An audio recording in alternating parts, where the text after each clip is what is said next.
Hello friends, unify study channel में आपका स्वागत है। आज हम पृथ्वी और आकाश का पार्ट 3 लेकर आए हैं, जिसमें छाया एवं ग्रहण यानी सूर्य ग्रहण, चंद्र ग्रहण के बारे में जानेंगे कि ये क्या होते हैं। तो चलिए शुरू करते हैं।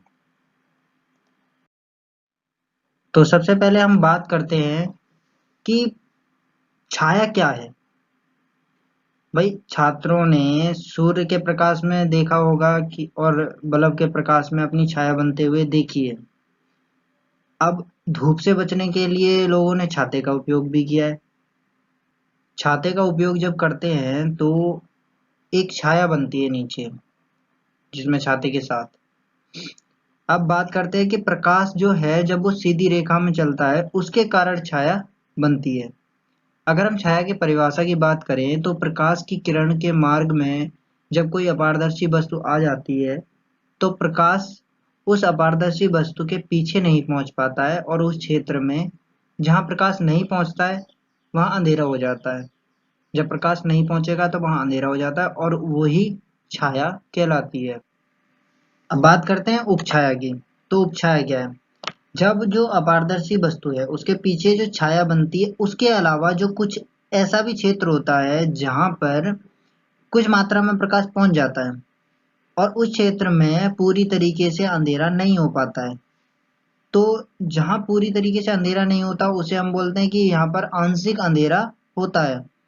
तो ये जो आंशिक अंधेरा है इसी को हम उपछाया बोलते हैं, और जो पूरी तरीके से अंधेरा होता है उसे छाया बोलते हैं, और जो आंशिक अंधेरा है उसे उपछाया कहते हैं। अब हम यह समझने का प्रयास करते हैं कि किस प्रकार ये जो छाया बनी है या बनती है। तो अगर हम इसमें देखें कि ये जो है एक एस बिंदु है, प्रकाश स्रोत है, और ए भी एक अपारदर्शी वस्तु है, ये ए है, और ये ए बी जो है ये एक अपारदर्शी वस्तु है, और एक्स वाई जो है ये एक पर्दा है। अब जो प्रकाश की किरण है वो एस ए दिशा में चलती है और एस बी दिशा में चलती है। अगर ये जो पर्दा है एक्स वाई इसके बिंदु पी और बिंदु क्यू पर जाकर ये मिल जाती है। अगर हम पी क्यू क्षेत्र की बात करें तो इसमें कोई प्रकाश नहीं पहुंचेगा। तो जब इसमें कोई प्रकाश नहीं पहुंचेगा तो यहाँ पर अंधेरा रहेगा।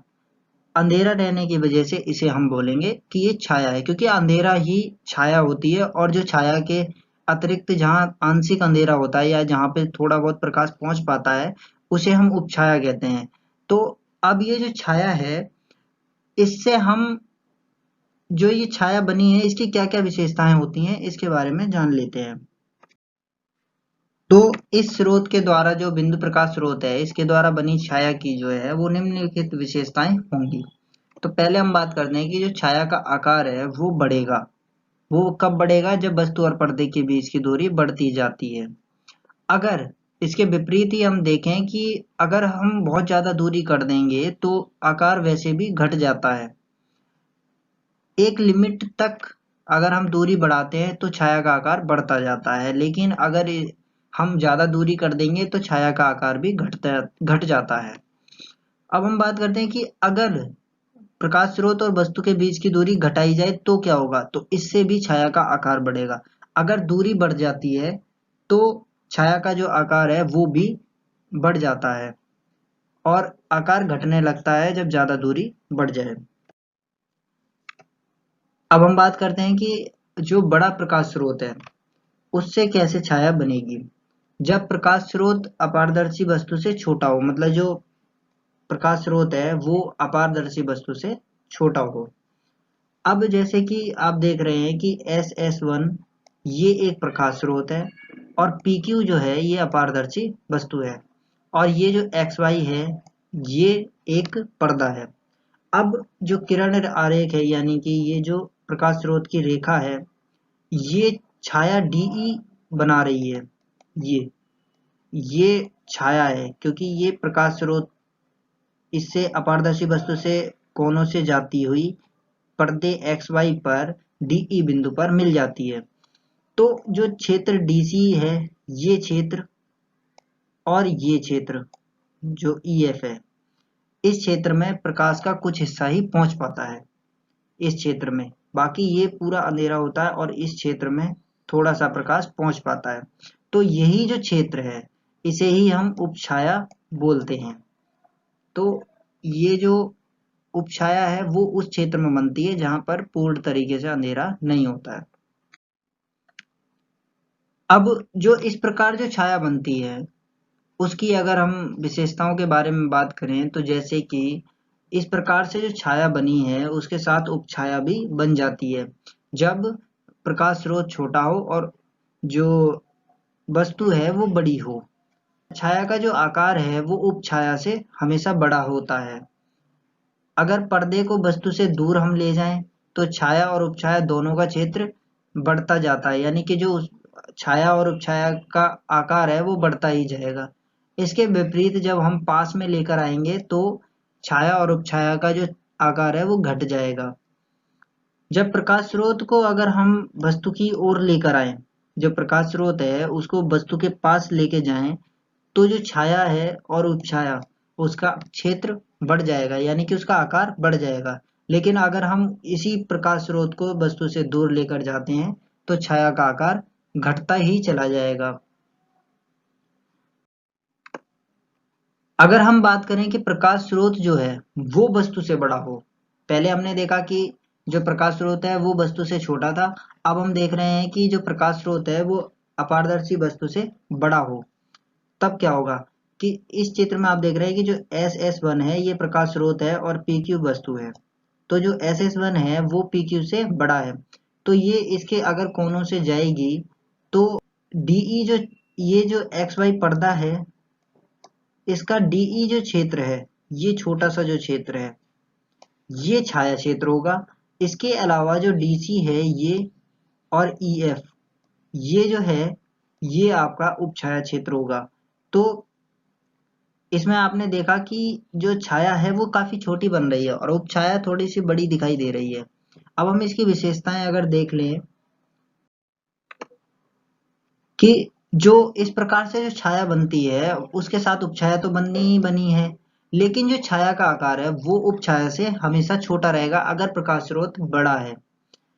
अब यदि अगर हम प्रकाश स्रोत को अपारदर्शी वस्तु की ओर ले जाएं तो छाया का आकार बढ़ जाएगा, क्योंकि प्रकाश स्रोत जो है अपारदर्शी वस्तु के पास जा रहा है तो पास आने पर छाया का आकार बढ़ जाएगा और उपछाया जो है वो छोटी होती चली जाएगी।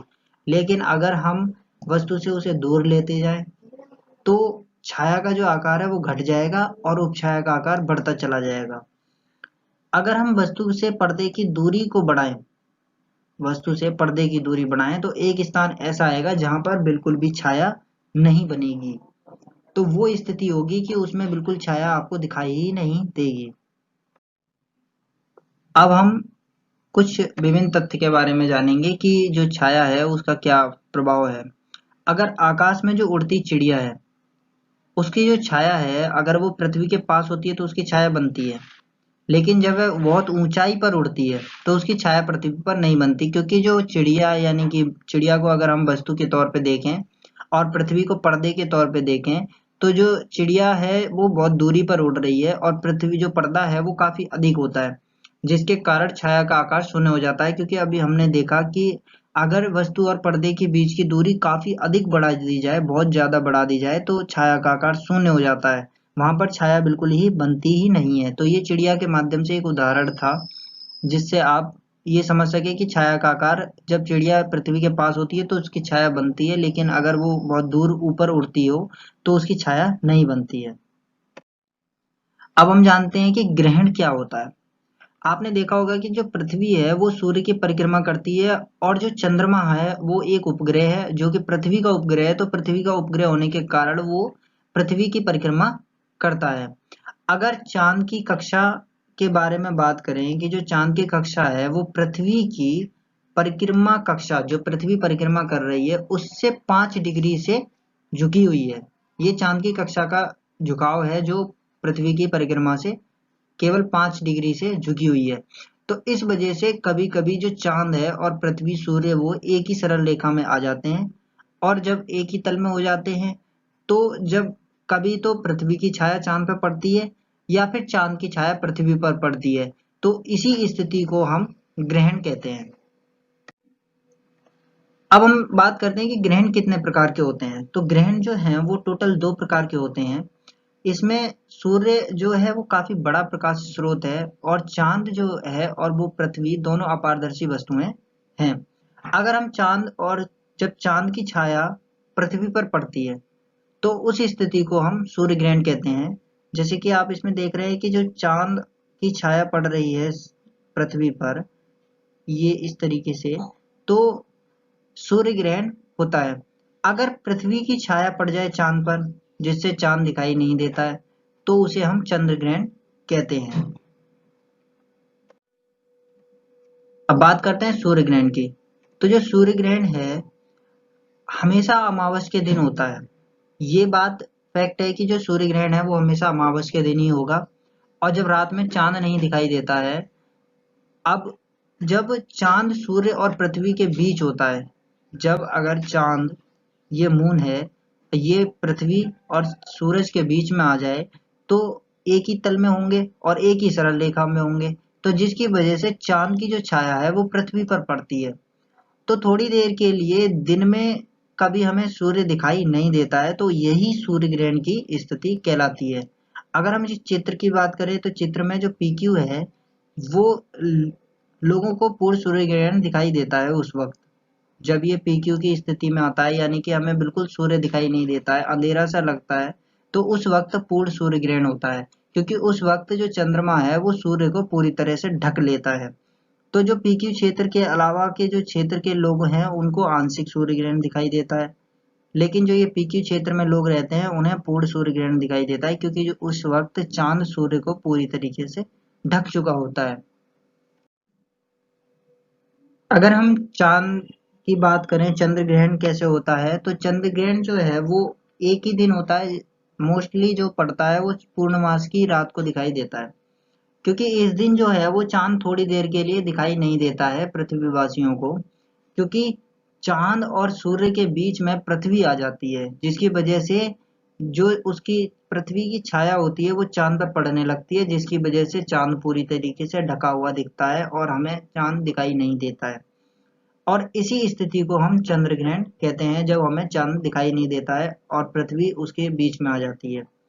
अगर पूर्णमासी की रात में क्या होता है कि जब सूर्य पृथ्वी और चांद एक ही रेखा में आ जाते हैं और एक ही तल में होते हैं, तो इस वक्त जो पृथ्वी है उसमें रात में चंद्र ग्रहण दिखाई देता है, और ये पूर्ण भी हो सकता है और आंशिक भी हो सकता है। इस चित्र के माध्यम से अगर हम देखें तो ये सूर्य है और ये मून है, चंद्रमा। अगर हम दिन की बात करें तो इस स्थिति में पूर्ण सूर्य ग्रहण दिखाई देगा, क्योंकि यहाँ पर पृथ्वी पूरी तरीके से सामने आ गई है सूर्य के, तो जिसकी वजह से पृथ्वी की जो छाया है वो चांद पर पड़ती है और यहाँ के लोगों को चांद दिखाई नहीं देता है, जिसकी वजह से पूर्ण चंद्र ग्रहण कहलाता है। और जो आसपास उसके इस क्षेत्र के अलावा जो आसपास के लोग हैं उनको आंशिक चंद्र ग्रहण दिखाई देगा। अब हम कुछ तथ्यों के बारे में जान लेते हैं कि चंद्र ग्रहण और सूर्य ग्रहण में क्या तथ्य पाए जाते हैं, कि सूर्य ग्रहण कितने पड़ते हैं और चंद्र ग्रहण कितने पड़ते हैं। तो पहले हम बात करते हैं कि पृथ्वी की जो छाया होती है वो बहुत बड़ी बनती है। क्यों? क्योंकि वो चांद से काफी बड़ा है और इसलिए जो चांद है वो पृथ्वी की छाया में काफी लंबे समय के लिए छुप जाता है, इसलिए जो चंद्र ग्रहण का समय है वो काफी अधिक दिखाई देता है। हम बात करें चांद की छाया की, तो चांद की छाया काफी छोटी बनेगी क्योंकि पृथ्वी से बहुत छोटा होता है, इसलिए जो सूर्य ग्रहण है वो कम समय के लिए रहता है। अगर हम बात करें कि किसी वर्ष जो पड़ने वाले चंद्र ग्रहणों की संख्या है तो वो सूर्य ग्रहण की तुलना में काफी अधिक होगी, क्योंकि जो चांद और पृथ्वी के परिक्रमण में 5 डिग्री का अंतर है। तो जो 5 डिग्री का अंतर है चांद और पृथ्वी के परिक्रमण में, इसकी वजह से जो सूर्य ग्रहण की संख्या होती है वो काफी कम होती है और पृथ्वी की छाया जो है काफी बड़ी बनती है, जिस वजह से चंद्र ग्रहण की संख्या काफी अधिक दिखाई देती है। तो आज के लिए बस इतना ही। अगली वीडियो में हम जानेंगे कि पृथ्वी पर जीवन की उत्पत्ति किस प्रकार हुई और जो अन्य ग्रह हैं उन पर जीवन की क्या क्या संभावनाएं तलाशी जा रही हैं।